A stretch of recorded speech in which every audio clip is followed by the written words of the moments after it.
దేవుని పరిశుద్ధ నామమున మీ అందరికి నా వందనాలు. So who knows the Bible అనే ఈ ఛానల్ ద్వారా మనకి బైబుల్ నాలెడ్జ్ ఎంత ఉందన్నది పరీక్షించుకోవటానికి మేము చేస్తున్న ఈ చిన్న ప్రయత్నాన్ని మీరైతే ఆదరించి ఒక లైక్ సబ్స్క్రైబ్ చేయండి. అండ్ ప్రతిరోజు మన ఛానల్లో వచ్చే వీడియోస్ని మీరు ఫాలో అయ్యి దేవుని జ్ఞానాన్ని పొందుతారని నేనైతే ఆశిస్తున్నాను. ముందుగా మీ అందరికీ నా ధన్యవాదాలు. And here is the question. And first question వచ్చేసి, పసిబాలుడుగా ఉన్నప్పుడు జమ్ముపెట్టెలో దాచబడిన మోషేని నదిలో కనుగొన్నది ఎవరు? సో పసిబాలుడుగా ఉన్నప్పుడు జమ్ముపెట్టెలో మోషేని నదిలో కనుగొన్నది ఎవరు? ఇక్కడ 4 ఆప్షన్స్ ఉన్నాయి. అండ్ ద ఆన్సర్ ఈజ్ ఎస్, ఫరో కుమార్తె is the correct answer. And second question is, అహరోను దేవునికి ఎలా కోపం పుట్టించాడు?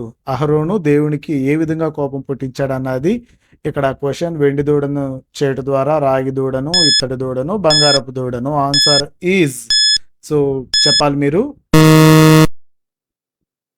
ఎస్, బంగారపు దూడను చేయటం ద్వారా అహరోను దేవునికి కోపం పుట్టించాడు ఇస్ ద కరెక్ట్ ఆన్సర్. మూడో క్వశ్చన్, సీనాయి పర్వతం మీద మోషే దేవుని నుండి ఏమి పొందాడు? ఎస్, సీనాయి పర్వతం మీద మోషే దేవుడి నుంచి ఏం పొందాడు? అవి నిబంధనల, ఆజ్ఞల, 10 ఆజ్ఞల, 6 ఆజ్ఞల, లేక 10 నిబంధనల, లేకపోతే 10 ఎస్ ఏంటిదన్నది ఇక్కడ question. And the answer is 10 ఆజ్ఞలు. ఎస్, 10 ఆజ్ఞలు is the correct answer. Yes, fourth question is, ప్రత్యక్షపు గుడారమును తయారు చేయుటకు పనివారిని నడిపించిన 2 వ్యక్తుల పేర్లు చెప్పుము.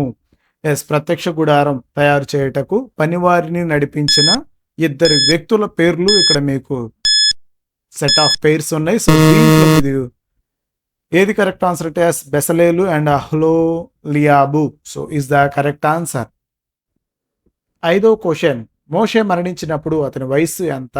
ఎస్, మోషే మరణించినప్పుడు అతని వయసు ఎంత? 110, 100, 130, 120 సంవత్సరాలు. సో దీంట్లో మోషే ఎన్ని సంవత్సరాల వయసులో చనిపోయాడు అన్నది మీరు చెప్పాలి. అండ్ టైం అయిపోయింది.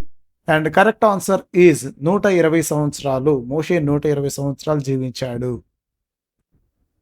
6వ క్వశ్చన్, మోషే నియమించిన జ్ఞాపకార్థ పండుగ ఏమిటి? ఎస్, జ్ఞాపకార్థ పండుగ అనేది ఏమిటి? మోషే నియమించిన పులిన్ రొట్టెల పండుగ, పెంతుకొస్తు పండుగ, పాస్కా పండుగ, బూరల పండుగ. సో ఈ 4 ఏ పండుగ మోషే నియమించాడు?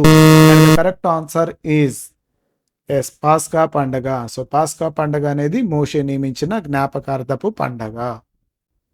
7వ క్వశ్చన్ వచ్చేసి, ఐగుప్తు మీదకి దేవుడు పంపిన తెగుళ్ళు ఎన్ని? ఎస్, దేవుడు పంపిన తెగుళ్ళు ఐగుప్తు దేశం మీదకి ఎన్ని తెగుళ్ళు పంపాడు అన్నది ఇక్కడ question. And 10, 8, 9, 11 and time start అయింది. సో మీరు ఎన్ని తెగుళ్ళు దేవుడు ఐగుప్తు మీదకి పంపారు? And the correct answer is 10 తెగుళ్ళని పంపారు. అండ్ 8th క్వశ్చన్ ఈజ్, మోషే యొక్క సహోదరుని పేరు తెలుపము. మోషే యొక్క బ్రదర్ పేరు చెప్పాలి. ఆదాము, అహరోను, ఇస్సాకు, దావీదు. సో మోషే యొక్క సహోదరుని పేరు చెప్పాలి. అండ్ టైం స్టార్ట్ అయింది. అండ్ మీ 4 the correct answer is yes, అహరోను ఈజ్ ద కరెక్ట్ ఆన్సర్. 9వ క్వశ్చన్, మోషే ఏ ప్రాంతమునకు పారిపోయాడు? ఎస్, మోషే పారిపోయిన ప్రాంతం పేరేంటని అడుగుతున్నారు. ఇక్కడ మిద్యాను దేశము, ఇస్రాయేల్, ఇరాన్, గ్రీస్. సో ఇవన్నీ ఉన్నాయి. ఈ 4 మోషే ఏ ప్రాంతానికి పారిపోయాడు అన్నది ఇక్కడ క్వశ్చన్. అండ్ టైం అయితే అయిపోయింది. And the correct answer is yes, మిద్యాను దేశమునకు మోషే పారిపోయాడు, మిద్యాను. అండ్ 10th క్వశ్చన్ ఈజ్, మోషే భార్య పేరు తెలుపము. ఎస్, మోషే వైఫ్ పేరేంటని అడుగుతున్నారు. రాహేలు, హన్నా, ఎస్తేరు, సిప్పోరా. ఈ 4 మోషే యొక్క భార్య పేరేమిటి? అండ్ టైం స్టార్ట్ అయింది. అండ్ ఈ 4 కరెక్ట్ ఆన్సర్ ఏదనుకున్నారన్నది మీరు చెప్పేయాలి. Yes, time up. అండ్ సిపోరా is the correct answer. So దేవుని గురించి మీకున్న నాలెడ్జ్ని పరీక్షించుకోవటానికి మన ఛానల్ అనేది మీకు అత్యుత్తమంగా ఉపయోగపడుతుందని మేము భావిస్తున్నాము. అండ్ మా ఈ చిన్న ప్రయత్నాన్ని కూడా మీరు ఆదరిస్తారని మనస్ఫూర్తిగా కోరుకుంటున్నాను. దేవుని పరిశుద్ధ నామమున మీ అందరికీ నా వందనాలు తెలియజేస్తున్నాను. మన ఛానల్ని కాస్త లైక్ చేసి సబ్స్క్రైబ్ చేయండి. Thank you so much.